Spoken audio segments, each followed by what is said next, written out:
के छत्रसाल स्टेडियम में सीएम केजरीवाल ने ड्राइव थ्रू वैक्सीनेशन सेंटर का किया उद्घाटन। कोरोना के घटते मामलों पर दी प्रतिक्रिया।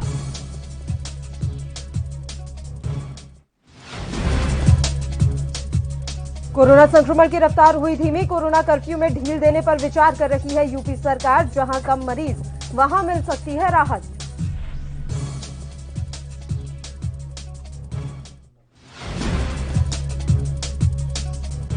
गाजियाबाद पुलिस की बड़ी कार्रवाई। राकेश टिकैत को धमकी देने वाला गिरफ्तार। पूछताछ में बताया किसानों की मांगों से नहीं था संतुष्ट।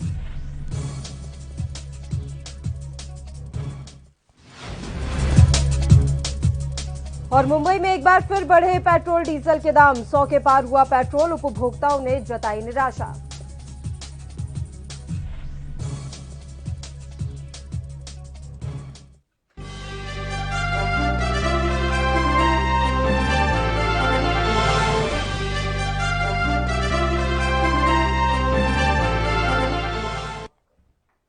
नमस्कार, एएनबी न्यूज देख रहे हैं आप और हमारे खास कार्यक्रम खबर दोपहर में आप सभी का स्वागत है। मैं हूं आपके साथ पल्लवी राजपूत और मैं हूं आपके साथ लोकेश चकवानी।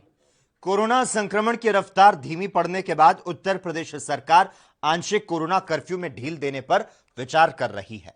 प्रदेश में संक्रमितों की संख्या में कमी और रिकवरी रेट में सुधार के बाद माना जा रहा है कि 31 मई के बाद सरकार चरणबद्ध तरीके से कुछ पाबंदियां हटा सकती है। 1 जून से बाजार खोलने और सरकारी व निजी दफ्तरों को भी सीमित संख्या में कर्मचारियों की उपस्थिति के साथ खोलने का आदेश जारी किया जा सकता है। इस पर फैसला मुख्यमंत्री योगी आदित्यनाथ की अध्यक्षता में टीम 9 की बैठक में चर्चा भी की गई है। केंद्रीय गृह मंत्रालय ने सभी राज्यों को 30 जून तक सख्ती के निर्देश के साथ मौजूदा स्थिति का आकलन कर पाबंदियों के बारे में निर्णय लेने की छूट दी है। ज्यादा मरीजों वाले जिलों में सख्ती बनाए रखने के लिए कहा गया है। ऐसे में राज्य सरकार उन जिलों में कुछ पाबंदियां हटाने का फैसला कर सकती है जहां स्थिति नियंत्रण में है।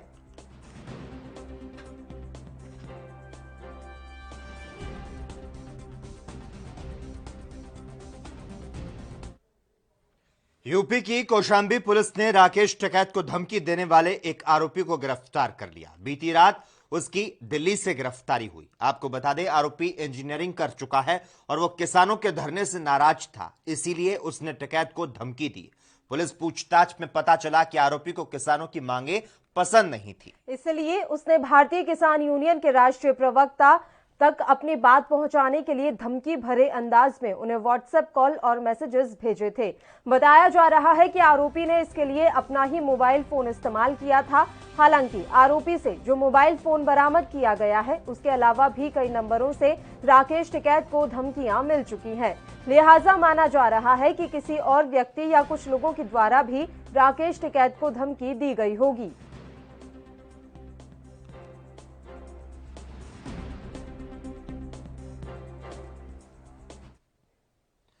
जम्मू कश्मीर के राज्यपाल मनोज सिन्हा ने जनता को डीआरडीओ द्वारा बनाया गया 500 बेड का अस्पताल सौंपा, जिसका जायजा राज्यपाल ने खुद लिया। इन अस्पताल में डॉक्टर्स और पैरामेडिकल डिपार्टमेंट भी होगा। उनका कहना है कि बहुत ही कम समय में डीआरडीओ ने अस्पताल को बनाया है।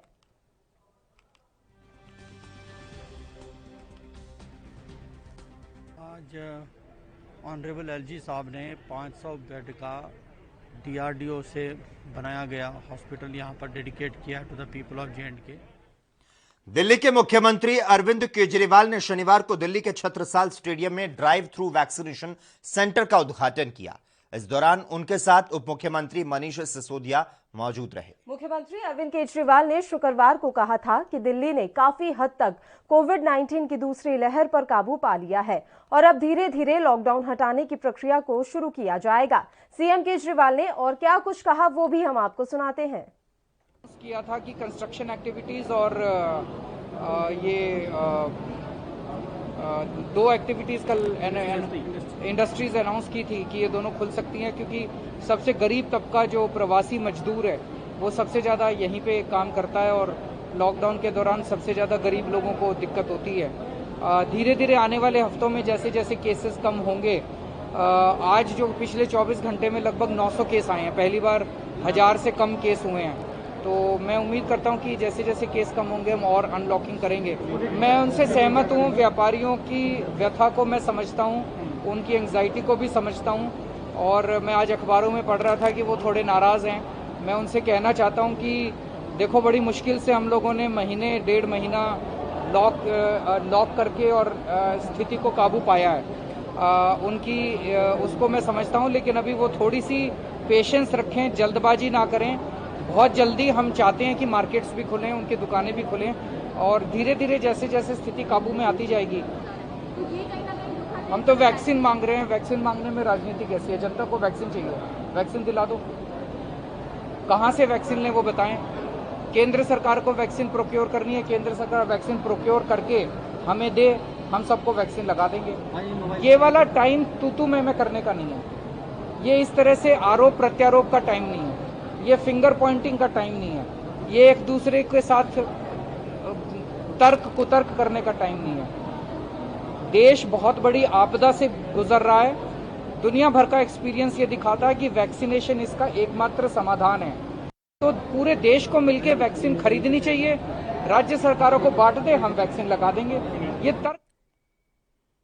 मुख्यमंत्री योगी आदित्यनाथ ने शनिवार को देश के पूर्व प्रधानमंत्री स्वर्गीय चौधरी चरण सिंह की 34वीं पुण्यतिथि पर उनको नमन किया। विधान भवन प्रांगण में सीएम योगी आदित्यनाथ ने स्वर्गीय चौधरी चरण सिंह के चित्र पर माल्यार्पण किया। इस मौके पर उन्होंने चौधरी चरण सिंह को किसानों का सच्चा हितैषी बताकर पीएम नरेंद्र मोदी को किसानों के हित में काम करने वाला चौधरी चरण सिंह जैसा नेता बताया। मुख्यमंत्री योगी आदित्यनाथ ने कहा कि पूर्व प्रधानमंत्री और किसानों के मसीहा चौधरी चरण सिंह की 34वीं पुण्यतिथि पर प्रदेशवासियों की ओर से उनकी स्मृति को कोटि कोटि नमन करता हूं। इस दौरान उनके साथ बीजेपी के प्रदेश अध्यक्ष और कैबिनेट मंत्री ब्रजेश पाठक और महेंद्र सिंह भी मौजूद रहे। मुख्यमंत्री ने कहा कि प्रधानमंत्री नरेंद्र मोदी ने दशकों से लंबित योजनाओं को आगे बढ़ाने का काम किया। देश में उत्तर प्रदेश ही किसानों को प्रधानमंत्री कृषि सम्मान निधि का सर्वाधिक लाभ देने वाला राज्य है।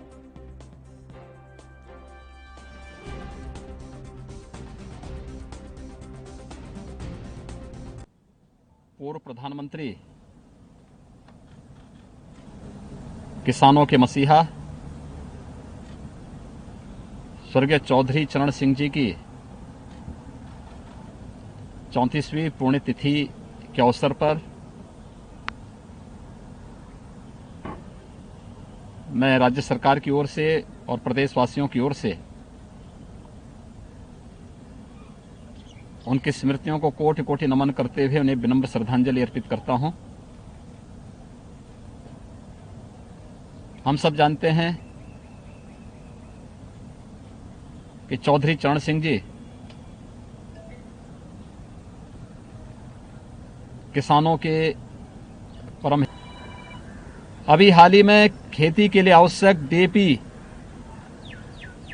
खाद पर सब्सिडी का दाम 1200 रुपये प्रति बोरे आदरणीय प्रधानमंत्री जी ने घोषित करके किसानों के हितों के प्रति समर्पित सरकार की अपनी प्रतिबद्धता को ही आगे बढ़ाया है। पिछले 7 वर्षों के दौरान केंद्र की सरकार ने किसानों के हित में, गांवों के हित में और गरीबों के हित में जितने फैसले लिए हैं, आजादी के बाद देश के अंदर किसी भी सरकार ने उतने। चंडीगढ़ प्रशासन ने आज शुक्रवार को जानकारी दी कि शहर में वीकेंड कर्फ्यू 29 मई सुबह 5 बजे से 31 मई सुबह 5 बजे तक जारी रहेगा। केंद्र शासित प्रदेश के प्रशासन ने आगे कहा कि वीकेंड कर्फ्यू के दौरान सिर्फ जरूरी सेवाओं से जुड़े क्षेत्रों को छूट दी जाएगी। और नोटिस में कहा गया कि चंडीगढ़ में प्रत्येक दिन शाम 6 बजे से सुबह 6 बजे तक कोरोना कर्फ्यू लागू किया गया था। कोविड-19 संक्रमण को लेकर वॉर रूम में मीटिंग के दौरान प्रशासनिक अधिकारियों ने शहर में शनिवार और रविवार को भी वीकेंड कर्फ्यू लगाने का निर्णय लिया है। जरूरी सेवा क्षेत्रों से जुड़े लोगों को आवाजाही की इस दौरान अनुमति रहेगी। हालांकि इस दौरान उनके पास एक वैध अनुमति पास होना जरूरी है। वीकेंड कर्फ्यू के दौरान जरूरी सेवाओं से जुड़ी दुकानें सिर्फ दोपहर 2 बजे तक खोलने की अनुमति है। मैन्युफैक्चरिंग यूनिट्स और इंडस्ट्री को कोरोना कर्फ्यू से छूट होगी। वैध आईडी कार्ड वाले कर्मचारियों को भी छूट मिलेगी। अंतर्राज्यीय आवाजाही पर अभी कोई रोक नहीं है। एटीएम, हॉस्पिटल, चिकित्सा प्रतिष्ठानों को भी खुले रहने की अनुमति है।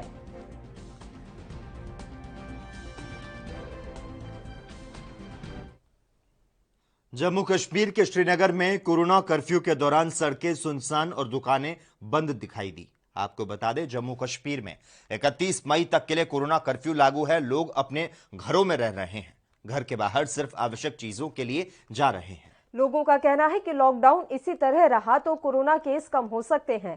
कोरोना के कारण कई लोगों की मौत हो गई है, लेकिन अब लॉकडाउन के बाद ही कोरोना की रफ्तार में कमी देखने को मिली है।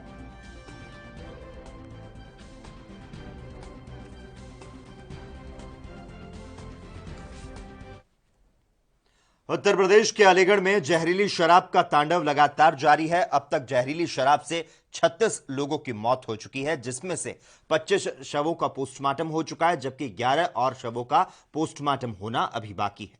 वहीं इस मामले में पुलिस की कार्रवाई भी जारी है। वरिष्ठ पुलिस अधीक्षक की ओर से गठित 6 टीमों ने बड़ी कार्रवाई करते हुए तथाकथित ठेके के सेल्समैन, संचालक, पर्यवेक्षक, ठेका मालिक समेत अब तक 6 लोगों को गिरफ्तार कर लिया है।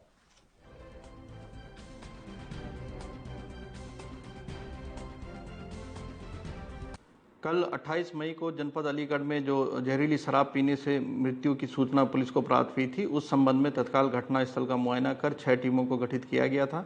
टीमों द्वारा तत्परता से कुछ गिरफ्तारियां कल की गई थी। इस पर यह अपडेट देना चाहूँगा कि अब तक कुल 6 लोगों को गिरफ्तार किया जा चुका है।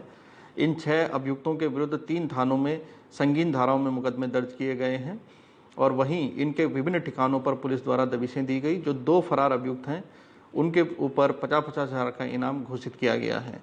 जो ये गिरफ्तार अभियुक्त हैं, इनके कब्जे से जो है कई विभिन्न संदिग्ध दस्तावेज, जिसमें रजिस्टर, बुकलेट, बैंक अकाउंट्स आदि, इसको सीज किया गया है। इसके साथ ही अवैध देसी शराब जो है, इसके कई पौवे जो हैं वो बरामद हैं, कई 100 ढक्कन बरामद हैं, बारकोड बरामद हैं और एक वाहन UP 81 BE 3785 इसको भी पुलिस द्वारा बरामद किया गया है। साथ ही जो कुछ रैपर भी हैं, ये भी अभियुक्तों से बरामद किए जा चुके हैं। सभी टीमों को तत्परता से जो है कठोरतम वैधानिक कार्रवाई इनके विरुद्ध करने के आदेश दिए गए हैं। वहीं जो प्रस्तावित गैंगस्टर और NSA की कार्रवाई है, उसको भी प्रचलित कर दिया गया है। इन अभियुक्तों को माननीय न्यायालय के समक्ष पेश किया जाएगा। वहीं इनमें से कुछ को आवश्यकता अनुसार पुलिस कस्टडी रिमांड पर भी लिया जाएगा। अयोध्या में बन रही धन्यपुर मस्जिद के लिए दान देने वालों को टैक्स में छूट दे दी गई है। मस्जिद निर्माण का काम देख रहे ट्रस्ट ने इस बात की जानकारी दी।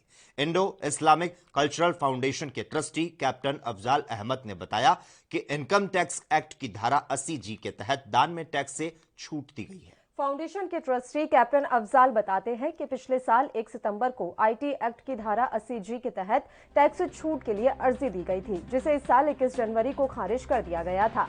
उन्होंने बताया कि 3 फरवरी को दोबारा आवेदन दिया था, जिसे अब मंजूर कर लिया गया है।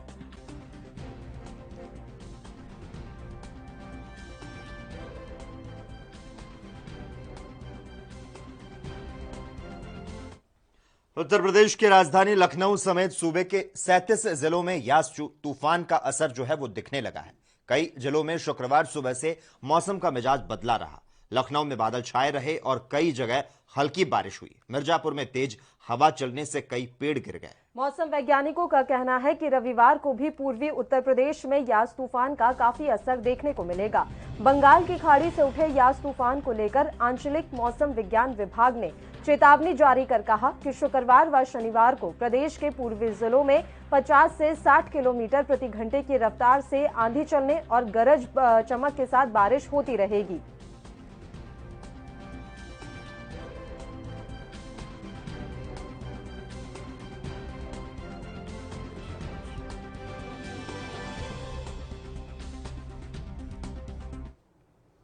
बुलेटिन में खबरों का सिलसिला लगातार यूं ही जारी रहेगा। फिलहाल एक छोटे से ब्रेक के लिए यहां रुक रहे हैं, फौरन हाजिर होंगे।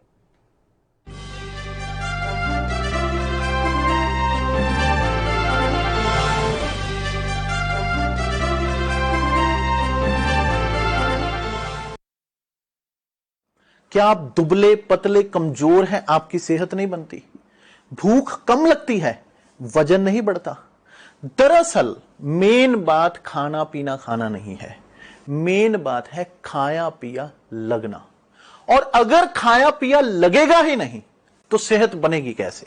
इसलिए हमारी संस्था सन्यासी आयुर्वेदा ने एक ऐसी दवा बनाई है जो कि आपके पाचन तंत्र को, आपके लीवर सिस्टम को ठीक करने का काम करती है, ताकि आप जो भी खाएं उसका पूरे का पूरा निचोड़ आपके शरीर को लगे, आपकी भूख बढ़े, खाया पिया सही से लगे, नया खून बने, हड्डियों में जान आए, वजन बढ़े, ताकत बढ़े, चेहरे पर नूर आए और आप मोटे तगड़े खूबसूरत पर्सनैलिटी के मालिक बन जाएं।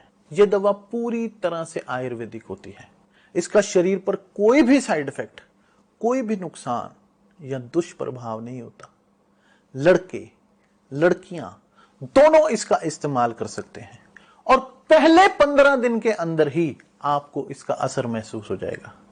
सिर्फ 650 रुपए की पूरे 1 महीने की दवा होती है और आप इसे घर बैठे 01145454545 पर फोन करके दवा मंगवा सकते हैं।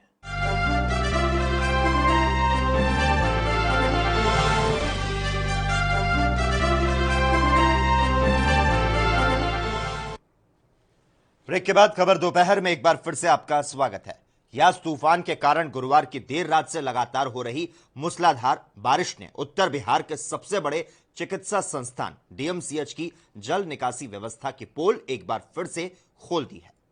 परिसर में भीषण जल जमाव होने से अस्पताल टापू में तब्दील हो गया। अस्पताल की इमरजेंसी में पानी घुस गया है और वहां का परिसर तालाब में तब्दील हो चुका है।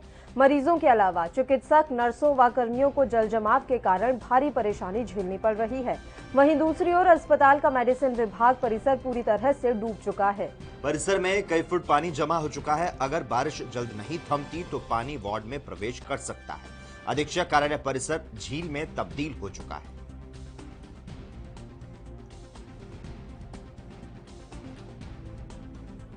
ये दरभंगा डीएमसीएच जो इतना बड़ा हॉस्पिटल है, यहाँ पर क्या फैसिलिटी है? गवर्नमेंट क्या कर रहा है? आप लोग ये मेडिसिन वार्ड जो है, फर्स्ट मेडिसिन वार्ड में इस तरह का परिस्थिति है। इतना जो परसेंट है इन्फेक्शन वाले लोग बोल रहे हैं कोरोना कोरोना कोरोना, उस कोरोना से पहले दूसरा इन्फेक्शन यहाँ प्रवेश कर जाएगा पर्सन को, और जो उनको गाइड कर रहा है वो भी और परसेंट हो जाएगा। यहाँ पे कोई आया देखने? कोई नहीं आया है। लेटरिन बाथरूम पूरा दिक्कत होगा, पूरा हर चीज का दिक्कत है यहाँ पे। कब से आप पहले अरब सागर के चक्रवाती तूफान ताउते और फिर बंगाल के चक्रवाती तूफान यास ने मई को पूरी तरह बारिश के पानी से सराबोर कर दिया है।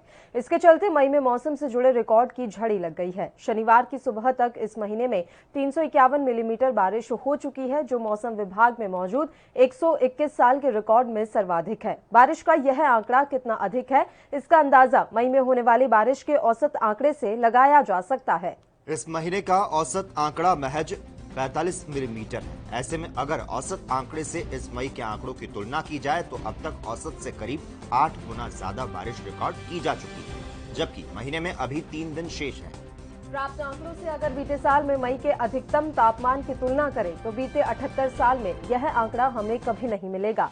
ऐसा इसलिए कि 78 साल में मई का यह सबसे कम न्यूनतम तापमान है।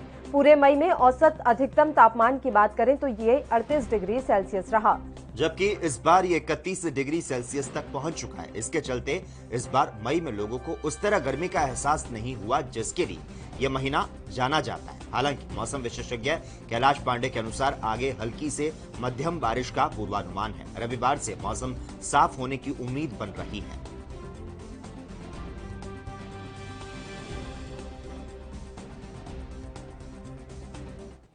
देश में कोरोना संक्रमण के खिलाफ वैक्सीनेशन प्रोग्राम को शुरू हुए 5 महीने से ज्यादा हो चुके हैं। अब तक 20 करोड़ से ज्यादा लोगों को वैक्सीन की कम से कम 1 डोज लगाई जा चुकी है।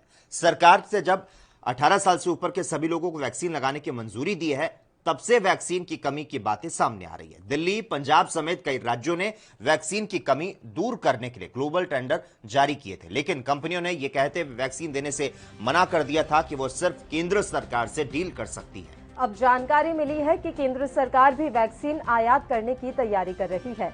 जानकारी के मुताबिक देश में वैक्सीन की कमी को दूर करने और वैक्सीनेशन में तेजी लाने के लिए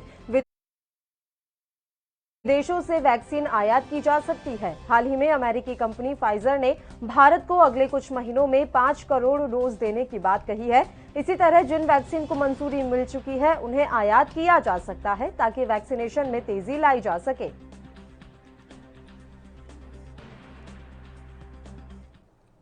सरकारी तेल कंपनियों की ओर से आज फिर पेट्रोल और डीजल की कीमतों में बढ़ोतरी हुई है। आज डीजल की कीमत में जहां 28 से 30 पैसे की वृद्धि हुई तो वहीं पेट्रोल की कीमत भी 25 से 26 पैसे बढ़ चुकी है। पहली बार आज मुंबई में पेट्रोल की कीमत 100 रुपए के पार पहुंच चुकी है। दरअसल आज सरकारी तेल कंपनियों ने पेट्रोल और डीजल के दामों में एक बार फिर बदलाव किया। इससे एक दिन पहले पेट्रोल डीजल के दाम में कोई फेरबदल नहीं हुआ था। पिछले 2 महीने से कच्चा तेल महंगा होने के बाद पेट्रोल डीजल के दाम में कोई बढ़ोतरी नहीं हुई। हालांकि इस बीच कच्चा तेल सस्ता होने के बाद 4 किस्तों में पेट्रोल डीजल के दाम घटे।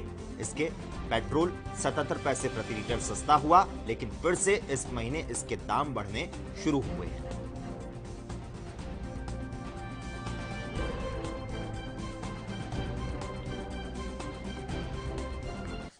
₹50 पूरा बढ़ गया है मेरा। एक दिन का 50 रुपये जा रहा है डेली ऊपर 100 रुपये। पहले 100 का दलाते थे, अभी 150 का दलाना पड़ रहा है। बहुत दिक्कतों का सामना करना पड़ता है। अरे बहुत दिक्कत है यार। पेट्रोल के दाम बढ़ने से आपके जेब पर कितना असर होता है? घर में डेली का 50 रुपये का असर पड़ रहा है ना, 50 रुपये ज्यादा जा रहा है। बहुत असर पड़ रहा है, बहुत भारी पड़ता है जेब से। मतलब पेट्रोल के दाम इतने बढ़ गए हैं, बहुत ट्रैवलिंग करना बहुत मुश्किल हो जा रहा है अभी। और घर में कितनी दिक्कतों का बहुत दिक्कतों का सामना करना पड़ता है। हम लोग को तो रोज का निकलना रहता है, ऑर्डर पर जाना रहता है, तो बहुत पैसा खर्चा होता है। पेट्रोल में बहुत ज्यादा पैसा जाता है। पहले कितने का पेट्रोल भराते थे, अब कितने का भराते हैं? पहले तो 90-95 में भरता था, अभी तो 100 के ऊपर हो गया है। तो 5-10 रुपए में बहुत फर्क पड़ता है पेट्रोल में। डेली का डालना रहता है हमें। ये वही मैंने दुर्भाग्यपूर्वक कहा कि जैसे कोरोना की स्थिति को मिसमैनेजमेंट केंद्र सरकार के माध्यम से हुआ, वैसे ही मिसमैनेजमेंट पेट्रोल और डीजल के बारे में भी हो रहा है। क्योंकि पिछली बार जो पार्लियामेंट का सेशन चल रहा था तभी भी मैंने डिमांड की थी कि पेट्रोल और डीजल को जीएसटी के दायरे में लाना चाहिए। टूलकिट केस में कांग्रेस पार्टी ने अपनी शिकायत दिल्ली में वापस ले ली है। कांग्रेस का कहना है कि दिल्ली पुलिस सही ढंग से जांच नहीं कर रही थी। इस पर केंद्रीय मुख्तार अब्बास नकवी ने क्या कुछ प्रतिक्रिया दी है और साथ ही अन्य मसलों पर केंद्रीय मंत्री ने अपनी राय किस तरह से व्यक्त की, सुनाते हैं आपको। देखिए, ये जो कुछ भी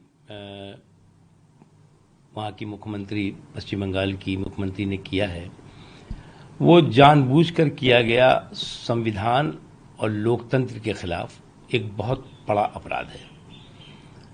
और मुझे लगता है कि इस आपराधिक जो जानबूझकर किए गई इस आपराधिक गुनाह को लोकतंत्र और देश कभी नहीं माफ करेगा। देखिए, हमेशा जो है वो लोकतंत्र के मूल सिद्धांत क्या है? जीत की अपना ग्रेस होता है और हार की अपनी डिग्निटी होती है। प्रधानमंत्री जी वहां पर इस आपदा के समय, इस संकट के समय में, तूफान के समय में लोगों को राहत देने गए थे, लोगों के दुख दर्द के हिस्सेदार, भागीदार बनने गए थे। और खुद मुख्यमंत्री जी को इस बात का एहसास होना चाहिए था कि प्रधानमंत्री जी किस लिए आए हैं।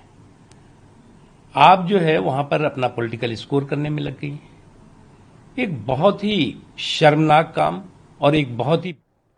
बीजेपी प्रवक्ता शाहनवाज हुसैन ने सीएम ममता और कांग्रेस पर हमला करते हुए कहा कि सीएम ममता को राजनीति करने से फुर्सत नहीं है और कांग्रेस देश को बदनाम करने में लगी हुई है। और उन्होंने क्या कुछ कहा, सुनाते हैं आपको। पद की गरिमा को मुख्यमंत्री के घटा रही हैं, बंगाल की जनता के साथ अन्याय कर रही हैं। देश के प्रधानमंत्री मौजूद हों और प्रदेश की मुख्यमंत्री सारे प्रोटोकॉल को धता बता दें। बहुत सारी उम्मीदें करती हैं कि उनके साथ प्रोटोकॉल अपनाया जाए, लेकिन वो प्रोटोकॉल तोड़ देती है। फिर भी हमारे प्रधानमंत्री बंगाल की जनता का दर्द अपने दिल में रखते हैं। आप मर्यादा तोड़ रहे हैं। आप एक राज्य के मुख्यमंत्री रहे और देश को बदनाम कहेंगे, ये किस तरह की भाषा है? ये कांग्रेस के लोग मोदी जी और बीजेपी को बुरा भला कहते हुए अब देश को बदनाम करने लगे। कह रहे हैं कि देश महान नहीं है, बदनाम है। कांग्रेसियों, ऐसा काम न करो। इस भारत देश को बदनाम। पश्चिम बंगाल चुनाव बीत जाने के बाद भी सीएम ममता बनर्जी और बीजेपी के बीच नाराजगी शायद अभी दूर नहीं हुई है। पीएम नरेंद्र मोदी के साथ समीक्षा बैठक में सीएम ममता बनर्जी के करीब 30 मिनट देरी से पहुंचने पर बीजेपी भड़की हुई है। इस मामले समेत अन्य मसलों पर बीजेपी के राष्ट्रीय प्रवक्ता गोपाल कृष्ण अग्रवाल ने क्या कुछ कहा, सुनाते हैं आपको। जिस तरह से ममता बनर्जी व्यवहार कर रही हैं, यह देश के फेडरल स्ट्रक्चर के ऊपर आघात है। अगर ये प्रोटोकॉल है चीफ मिनिस्टर का कि प्रधानमंत्री अगर आ रहे हैं तो उनको रिसीव करे, उनके द्वारा आहूत मीटिंग में पार्टिसिपेट करे, उन सबको इग्नोर करते हुए, और किस विषय में, उस विषय में जिसमें बंगाल की जनता को आपदा से निजात देने के लिए प्रधानमंत्री जी पश्चिम बंगाल गए थे। और यह एक बार नहीं है, रेगुलर हो रहा है। यह बताता है कि भारतीय प्रजातांत्रिक मूल्यों पे ममता जी का कितना कम विश्वास। वैक्सीनेशन चल रहा है। भारत ने विश्व में पहली बार अपनी वैक्सीन इजाद की है, कोवैक्सीन, और कोविडशील्ड यहाँ पे बहुत उत्पादन तेजी से बढ़ रहा है। सरकार ने जो पॉलिसी बनाई है जिसमें ओपन लाइसेंसिंग के अंतर्गत कई फार्मा कंपनीज को वैक्सीन बनाने की परमिशन केंद्र सरकार ने दे दी है। भारत बायोटेक और सीरम इंस्टीट्यूट ऑफ इंडिया तेजी से अपना वैक्सीन उत्पादन की फैसिलिटी बढ़ा रहे हैं, कैपेसिटी बढ़ रही है, और अगले महीने से काफी वैक्सीन उपलब्ध हो जाएगी। 35 करोड़ का लक्ष्य है जुलाई के अंत तक, और दिसंबर तक 216 करोड़ वैक्सीन डोजेस का लक्ष्य भारत ने निर्धारित किया है। प्रयास कर ले, मेहुल चौकसी अब भारत के चंगुल से बच नहीं सकता। यहाँ की इन्वेस्टिगेशन एजेंसी धीरे धीरे उनके ऊपर अपना अंकुश लगा रही है, और वैश्विक स्तर पर डिप्लोमेटिकली भी भारत का प्रेशर कंट्रीज पे है उनके प्रत्यावर्तन के लिए। भारत के बैंकों का पैसा जो यूपीए सरकार के समय उनके मित्रों को बांटा गया था। खबर दोपहर में खबरों का सिलसिला लगातार जारी है। हम रुकते हैं एक छोटे से ब्रेक के लिए।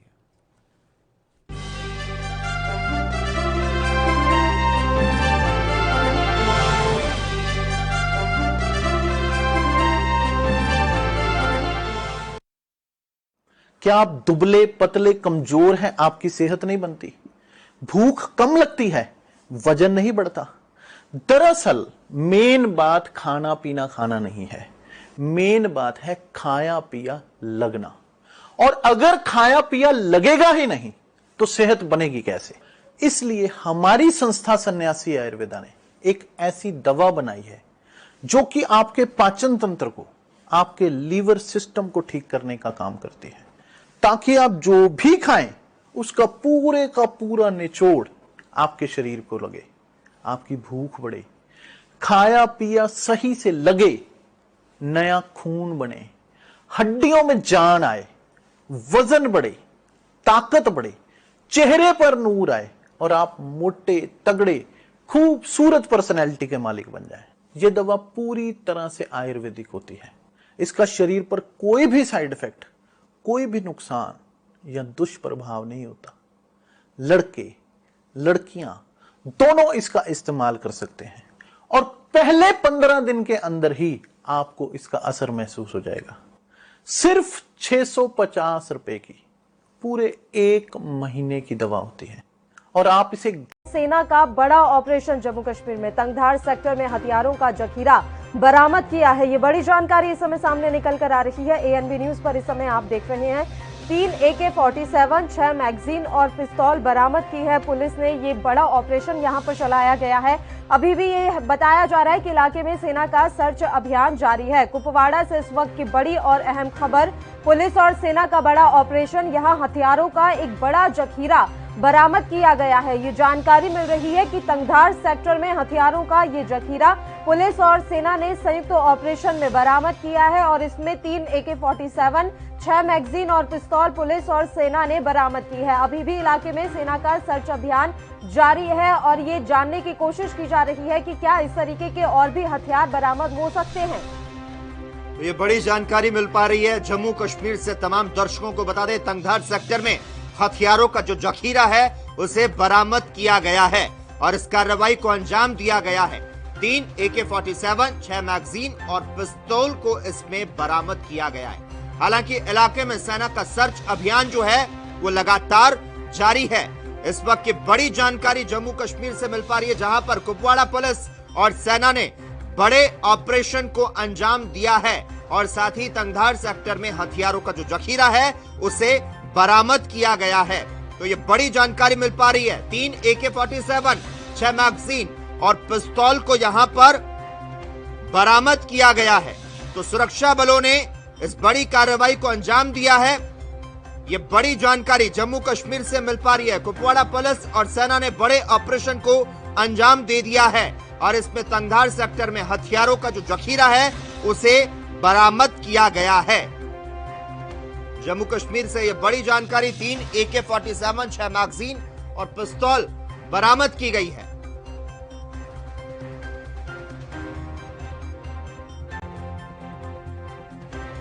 इस खबर पर ज्यादा जानकारी देने के लिए इस वक्त हमारे साथ हमारे संवाददाता रविंद्र श्रीवास्तव फोन लाइन पर जुड़ चुके हैं। रविंद्र, बड़ी जानकारी मिल पा रही है, तंगधार सेक्टर में हथियारों का जखीरा जो है वो बरामद किया गया है। जानना चाहेंगे आखिर किस तरह से इस कार्रवाई को अंजाम दिया गया? जी देखिए, लगातार आतंकियों के ऊपर कश्मीर घाटी में सुरक्षा बल जो है वो कार्रवाई कर रहे हैं और ऐसी एक जानकारी जो है आर्मी और जम्मू कश्मीर पुलिस को मिली, जिसके बाद सर्च ऑपरेशन चलाया गया और एक जगह हथियार छुपाकर रखे गए थे जो बरामद किए गए हैं आतंकियों द्वारा। जो रखे गए थे हथियार, वो हथियार इसमें AK-47 है, 6 मैगजीन है, 4 पिस्टल है और 9 मैगजीन है। ये कहीं ना कहीं जिस तरह से कहा जाए लगातार आतंकियों के ऊपर कार्रवाई की जा रही है। कल भी एक आतंकी को मारा गया था, उससे पहले भी 2 एनकाउंटरों में आतंकी जो है वो 6 आतंकी मारे गए थे। तो लगातार आतंकियों के ऊपर कार्रवाई की जा रही है। यही वजह है कि आतंकियों द्वारा छुपाए गए हथियार और जो ओवरग्राउंड वर्कर या अंडरग्राउंड वर्कर हैं उनके ऊपर भी कार्रवाई जो है वो की जा रही है। और लगातार कश्मीर घाटी से आतंकवाद का सफाया करने के लिए जो भी हथकंडे अपनाए जा रहे हैं वो अपना रही है सेना और जम्मू कश्मीर पुलिस लगातार कार्रवाई कर रही है ताकि कश्मीर घाटी से आतंकियों का सफाया किया जा सके। ठीक है, धन्यवाद रविंद्र तमाम जानकारी देने के लिए। तो तंगधार सेक्टर में हथियारों का जो जखीरा है उसे बरामद किया गया है। चलिए खबरों में अब आगे बढ़ते हैं। पश्चिम बंगाल के सीएम ममता बनर्जी और उनके चीफ सेक्रेटरी के चक्रवात यास की समीक्षा बैठक में देरी से पहुंचने पर बवाल छिड़ा हुआ है और इस पर अब किसान नेता हन्नान मोल्ला ने प्रतिक्रिया दी है। क्या कुछ कहा उन्होंने, सुनाते हैं आपको। बोला था कि ममता के साथ मोदी का झगड़ा हो सकता, वो अलग बात है, मगर प्रधानमंत्री और माने मुख्यमंत्री तो दोनों का कर्तव्य है अपना अपना राज्य और देश संभालना। तो जब नेशनल क्राइसिस है, जब राष्ट्र इतना खतरे में है, लाखों लोग खतरे में है, 20 लाख से ज़्यादा लोग बंगाल में खतरे में है, इस सब परिस्थिति में दोनों बैठ के फैसला करना कैसे उसको रिवाइव करे, कैसे उसको परिस्थिति को विकास करे, उसको इस परिस्थिति से बचाए, ये सरकार का कर्तव्य था। दोनों सरकार मिल के करना है। तो सरकार का विरोध व्यक्तिगत विरोध नहीं है, ये राष्ट्रीय जो एकता है, राष्ट्रीय जो समस्या है, मिल के सुलझाना चाहिए। दिल्ली के डिप्टी सीएम मनीष सिसोदिया ने कहा कि दिल्ली में युवाओं के लिए वैक्सीन खत्म हो चुकी है। वैक्सीनेशन सेंटर बंद हो गए हैं क्योंकि सरकार ने वैक्सीन विदेशों में भेज दी है। आप भी सुनिए दिल्ली के डिप्टी सीएम मनीष सिसोदिया ने और क्या कुछ कहा है। इंतजार कर रही हैं कि कब उनके लिए वैक्सीन मिले और कब वो अपने पूरी आबादी को वैक्सीनेट करने का काम शुरू करें तेजी से। आज हालात ये हो गए हैं लेकिन केंद्र सरकार के मिसमैनेजमेंट की वजह से कि युवाओं की वैक्सीन देश में किसी भी राज्य को नहीं मिल रही। 18 से 44 साल के युवाओं की वैक्सीन देश में जहां भी थोड़ी थोड़ी सप्लाई हुई थी सब लगभग खत्म हो गई और सरकारों को 18 से 44 साल वाले युवाओं के लिए जो वैक्सीन के सेंटर लगाए थे वो सब बंद करने पड़ रहे हैं। दिल्ली में बंद हो गए। केंद्र सरकार ने कल हमको बताया है कि अब युवाओं की जो वैक्सीन है वो जून में मिलेगी और 10 जून से पहले नहीं मिल पाएगी, वो भी बहुत लिमिटेड सी सप्लाई मिलेगी। दिल्ली में हमने केंद्र सरकार को कहा था कि दिल्ली में हमें वैक्सीन उपलब्ध करा दीजिए। हम 3 महीने में पूरी दिल्ली की एक एक व्यक्ति को वैक्सीन लगवाना चाहते हैं ताकि एक कोरोना का साइकिल टूट जाए। उसका मैं बार बार कहता रहा हूं कि विदेशों में भेज दी, समय पर ऑर्डर नहीं किए, विदेशों से वैक्सीन के ऑर्डर नहीं किए, देश में जो वैक्सीन बन रही थी उसके बारे में समय पर चेत के काम नहीं किया और आज उसका नतीजा है कि वैक्सीन नहीं है। आज सब भटक रहे हैं। दिल्ली में 92 लाख युवा हैं। ये जो 18 से 45 साल की उम्र के युवा हैं, इनकी संख्या दिल्ली में 92 लाख है।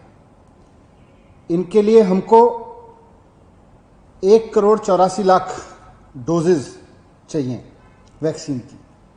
सेंट्रल गवर्नमेंट ने हमें अप्रैल में केवल 4.5 लाख डोज दी। 1,84,00,000 चाहिए। अप्रैल में केवल 4.5 लाख डोज दी, मई में 3,67,000 डोज दी और जून में करीब 5.5 लाख डोज देने का एस्टिमेट दिया है। वो भी अभी 10 जून से देंगे। अगर इन 92 लाख युवाओं को कोरोना से सुरक्षित करना है, इनको बचाना है, कहते हैं कि युवा देश की एनर्जी है, देश की इस ताकत को बचाना है, तो एक ही तरीका है कि इनको वैक्सीन लगाई जाए। एक ही तरीका है कि एक एक युवा को वैक्सीन उपलब्ध कराई जाए और उसको दोनों डोज लगा के उसको सुरक्षित घोषित कर दिया जाए। लेकिन केंद्र सरकार कुंडली मार के वैक्सीन के डिस्ट्रीब्यूशन पे बैठी है। कहने के लिए तो कह रही है, हमने राज्य सरकारों को कह दिया है कि खुलेआम ले लीजिए, आप खरीद लीजिए, लेकिन उसके बाद संख्या तय कर रही है कि आप 50,000 से ज्यादा नहीं खरीद सकते, आप 1 लाख से ज्यादा खरीद नहीं सकते, आप 1.5 लाख से ज्यादा खरीद नहीं सकते। कुंडली मार के बैठी है पूरे वैक्सीन डिस्ट्रीब्यूशन। दिल्ली सरकार वैक्सीन लगाना चाहती है युवाओं को, केंद्र सरकार उसको रोक रही है। मैं केंद्र सरकार से पूछता हूं कि अगर दिल्ली सरकार अपने दिल्ली के युवाओं को वैक्सीन लगाना चाहती है तो आपको उसमें प्रॉब्लम क्या है? केंद्र सरकार से मैं पूछना चाहता हूं कि दिल्ली सरकार जब आपसे कहती है हमें अपने युवाओं को वैक्सीन लगानी है, तो आप कहते हो हमारे पास वैक्सीन नहीं है। प्राइवेट हॉस्पिटल उसे यूथ को महंगे दाम पे वैक्सीन लगाने के लिए जब कंपनियों से वैक्सीन खरीदता है तो केंद्र सरकार उसको वैक्सीन दिलवा देती है। यह क्या सेटिंग है?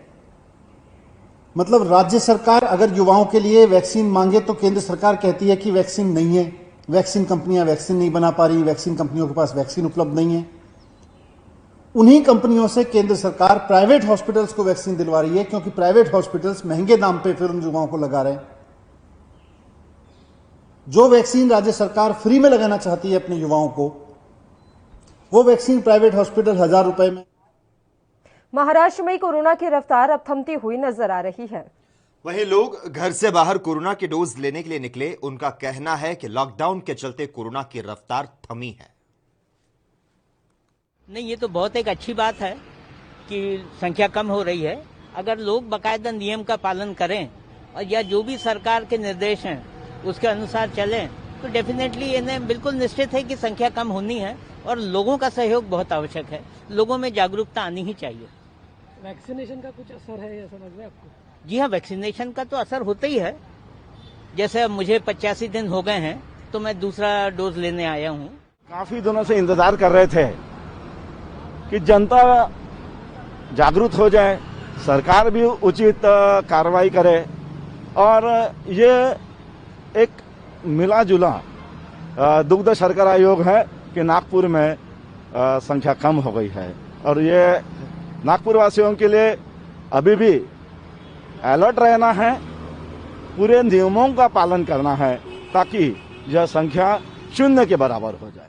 नागपुर शहर में जैसे जिस तरह से केसेस कम हो रहे हैं, या अगर नागपुर जिले में भी बोलो, जिले की जो स्थिति है अभी बहुत सी कंट्रोल में है। जिस हिसाब से लोगों ने लॉकडाउन का जो पालन किया, लोगों घर के बाहर न निकलना और बाकी सभी चीज़ें जो लोगों ने बहुत ही सही तरीके से किए।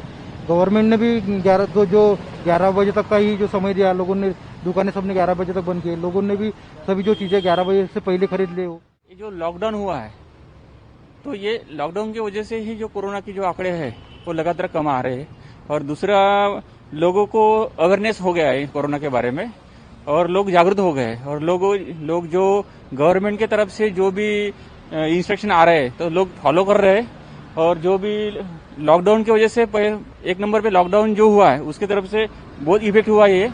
ऐसा ही लॉकडाउन और कुछ दिन चलना चाहिए, 15 दिन और डाउन आ जाएगा। ये एक पॉजिटिव इम्पैक्ट है लॉकडाउन का, और लोगों ने जो सोशल डिस्टेंसिंग मेंटेन किया है उसी का है। अगर ये फिर से अगर लोग अगर सोशल डिस्टेंसिंग मेंटेन नहीं करते, गैदरिंग अगर ज्यादा होता है तो फिर से बढ़ेगा।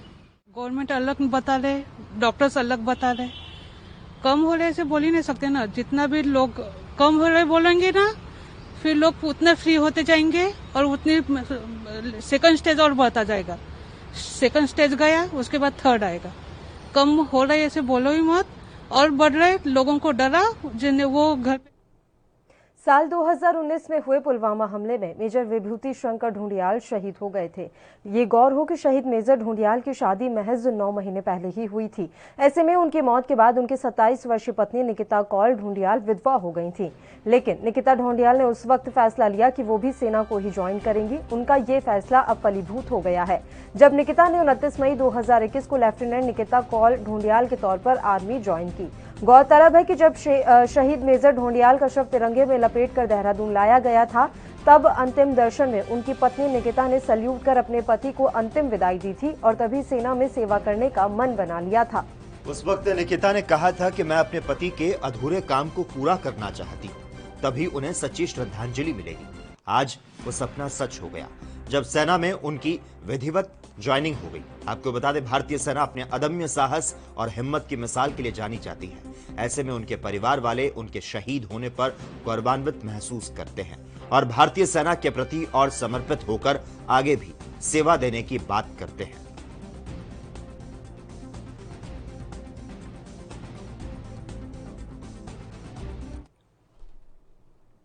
और इसी के साथ ही इस वक्त के बुलेटिन में बस इतना ही। तमाम अहम खबरों के लिए लगातार आप देखते रहिए ANB न्यूज।